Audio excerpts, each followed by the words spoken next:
السلام علیکم ورحمۃ اللہ وبرکاتہ۔ ناظرین، آج میں آپ کے سامنے سرکار مفتی اعظم ہند مصطفیٰ رضا خان فاضل بریلوی رضی اللہ تعالیٰ عنہ کی شان اور آپ کی شان میں ایک منقبت پڑھنا چاہتا ہوں۔ الحمدللہ ثم الحمدللہ، تاج پور پن شابانہ روڈ مسجد مولا علی میں میں نے سنڈے کے دن مفتی اعظم ہند کی شان میں ایک پروگرام رکھا۔ لوگ آج تو 11ویں 12ویں 6ٹھی شریف ہر پروگرام کرتے ہیں، لیکن مفتی اعظم ہند کی شان میں بہت ہی کم لوگ کل شریف یا فاتحہ خانی کا اہتمام کرتے ہیں، بہت کم لوگ۔ اس لیے میں نے سوچا ایک پروگرام بھی رکھا، الحمدللہ کامیاب رہا، اور میں چاہتا ہوں کہ حضور مفتی اعظم ہند کی شان میں ایک کلام پیش کروں۔ حضرات، حضور مفتی اعظم ہند رضی اللہ تعالیٰ عنہ کی ذات محتاج تعارف نہیں۔ آپ فاضل بریلوی، امام احمد رضا خان فاضل بریلوی کے صاحبزادے ہیں۔ آپ اپنے دور کے بہت بڑے عالم دین تھے۔ آپ علم و عمل، عشق رسول آپ کے دل و رگوں میں دوڑتی تھی۔ آپ کے دور کے بڑے بڑے علماء کرام جب کسی مسئلے میں الجھ جاتے تو آپ کی بارگاہ میں حاضر ہوتے تو منٹوں میں ان کا مسئلہ حل ہو جاتا۔ حضور مفتی اعظم ہند کی بارگاہ میں بڑے بڑے علماء کرام کاسائے گدائی لے کر کھڑے رہتے ہیں۔ اس ذات کی بارگاہ میں خراج عقیدت پیش کرنے جا رہا ہوں، آپ حضرات سماعت کیجیے۔ لائک ضرور کیجیے گا، شیئر کیجیے گا، سبسکرائب کیجیے۔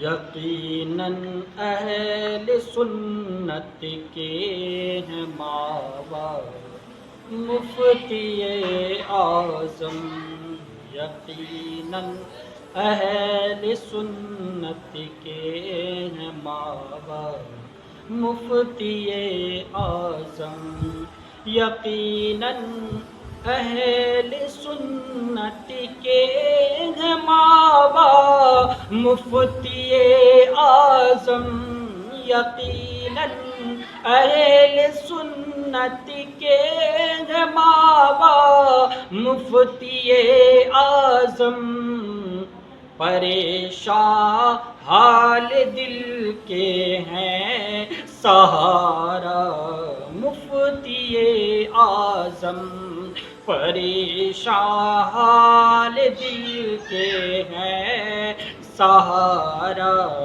مفتی اعظم۔ حضور مفتی اعظم ہند کا جو دیدار کیا ہے یا پھر ان کے مرید ہیں، قسم خدا کی اپنے آپ پہ وہ فخر اور رشک کرتا ہے کہ ہم نے اپنے ماتھے کی آنکھوں سے حضور مفتی اعظم ہند کو دیکھا ہے، الحمدللہ، اور میں الحمدللہ ان سے مرید بھی ہوں۔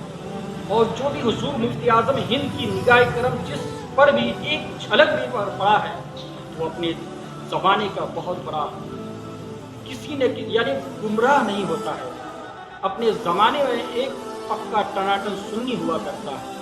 اس لیے شاعر کہہ رہا ہے، مقدر پر بہت وہ ناز کرتا ہے زمانے میں، مقدر پر بہت وہ ناز کرتا ہے زمانے میں، مقدر پر بہت وہ ناز کرتا ہے زمانے میں، کیا ہے آپ کا جس نے نظارہ مفتی اعظم، کیا ہے آپ کا جس نے نظارہ مفتی اعظم۔ اور ایک میں شعر کہنے جا رہا ہوں کہ ایمرجنسی کا دور تھا، یعنی ہندوستانی تاریخ کا ایک تاریخ باب ہے۔ ہوا یوں کہ حکومت ہند نے ایک قانون بنانا شروع کیا۔ ہندوستانی پاپولیشن، جن سنکھیا کی آبادی زیادہ ہو رہی تھی، اس لیے جن سنکھیا کو روکنے کے لیے ایک قانون بنایا کہ ہر ایک کو نسل بندی کرنا ہوگا، لیکن اسلام میں نسل بندی کرنا حرام ہے۔ جب حکومت کا یہ قانون بنا تو لوگ بے چین ہونا شروع ہو گئے، مسلمان اور حکومت ہند جو ہے علماؤں کو اپنا ہم خیال بنانے کے لیے انہیں لالچ دینا شروع کیا، انہیں ڈرانا دھمکانا شروع کیا۔ علماء جو اس دور کے بہت سارے علماء گھٹنا ٹیکنے پر مجبور ہو گئے، مگر قربان جاؤں حضور مفتی اعظم ہند پر۔ حضور مفتی اعظم ہند نے ببانگ دہل اعلان کیا کہ اسلام میں نسبندی کرنا حرام ہے، بریلوی کا فتویٰ بھی ہے کہ اس نسبندی حرام ہے۔ جب یہ فتویٰ صادر ہوا حکومت کے قدم لڑکھڑا گئے، وہ پریشان ہونا شروع ہوا۔ اس لیے شاعر کہتا آئین جواں مردی حق گوئی بے باکی، اللہ کے شیروں کو آتی نہیں روبائی۔ حضور مفتی اعظم ہند کا جب یہ فتویٰ صادر ہوا حکومت کے قدم اکھڑ گئے اور انہوں نے حضور مفتی اعظم ہند کو پریشان کرنا شروع کر دیا، فتویٰ واپس لینے کا حکم دیا۔ حضور مفتی اعظم ہند کو جب پریشان کرنا شروع کر دیا، حکومت کے افسران آپ کے پاس آتے رہے، کہا آپ فتویٰ واپس لے لیجیے، لیکن حضور مفتی اعظم ہند کی بارگاہ میں جب بہت زیادہ اسرار ہونے لگی، آپ نے تنگ آ کر جلال میں آ کر ارشاد فرمایا، اے حکومت ہند سن لو، بریلی کا فتویٰ واپس نہیں لیا جاتا، تمہاری حکومت تو ضرور بدل سکتا ہے لیکن بریلی کا فتویٰ واپس نہیں ہو سکتا۔ اللہ اکبر۔ حضور مفتی اعظم ہند نے ببانگ دہل ڈنکے کی چوٹ پر کھڑے ہو کر یہ اعلان کیا کہ بریلی کا فتویٰ تو واپس نہیں ہوتا، تمہاری حکومت ضرور بدل سکتا ہو۔ اور آپ نے حکومت کو کہا چل جا، نکل جا یہاں سے۔ اللہ اکبر۔ غبار آلود ہیں حق گوئی، غبار آلود۔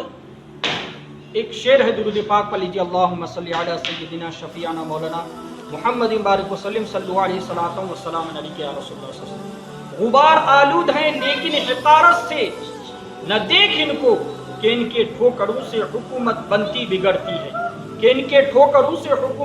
بگڑتی ہے، حضور مفتی اعظم ہند نے ببانگ دہل اعلان کیا کہ تم فتویٰ تو واپس نہیں ہو سکتا، حکومت ضرور بدل سکتا ہوں، لیکن کچھ دن کے بعد کانگریس کی حکومت زمین بوس ہو گئی، جنتا کی بہار آئی اور فتویٰ واپس نہیں۔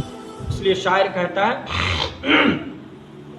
حکومت ہند کی بدلی مگر فتویٰ نہیں بدلا، حکومت ہند کی بدلی مگر فتویٰ نہیں بدلا، زمانہ کہہ رہا ہے اور کہے گا مفتی اعظم، زمانہ کہہ رہا ہے اور کہے گا مفتی اعظم۔ اور حضور مفتی اعظم ہند نے مسلمانوں کو ایک پیغام دیا، ایک درس دیا، اپنے مریدوں کو سمجھایا کہ مسلک اعلیٰ حضرت پر مضبوطی سے قائم رہو اور شریعت کی حفاظت کرو اور شریعت پر چلو۔ شاعر کہہ رہا ہے شریعت پر عمل پیرا رہو ہر دم مسلمانوں، شریعت پر عمل پیرا رہو ہر دم مسلمانوں، شریعت پر عمل پیرا رہو ہر دم مسلمانوں، یہی دیتے رہے خطبہ ہمیشہ مفتی اعظم، یہی دیتے رہے خطبہ ہمیشہ مفتی اعظم۔ اور حضور مفتی اعظم ہند کا گھرانہ بہت ہی بلند و بالا ہے۔ اللہ آپ کے ابا حضور مجدد ہیں، آپ کے دادا ولی، آپ کے پردادا ولی، اور آپ حضور مفتی اعظم ہند کے نواسے پوتے سب اللہ کے ولی، کوئی ریحان ملت، کوئی تحسین ملت، کوئی تاج الشریعہ تو کوئی حجت الاسلام، آپ کا خاندان ہی نرالا۔ شاعر کہہ رہا ہے ولی ابن ولی ہو اور شبیہ غوث اعظم ہو، ولی ابن ولی ہو اور شبیہ غوث اعظم ہو، کوئی سمجھے گا کیا رتبہ تمہارا مفتی اعظم، کوئی سمجھے گا کیا رتبہ تمہارا مفتی اعظم۔ محترم حضرات، میں اپنی تقریر کو ختم کر رہا ہوں۔ السلام علیکم۔ آپ میرے چینل کو لائک کیجیے گا، سبسکرائب کریے گا، بہت مہربانی ہوگی۔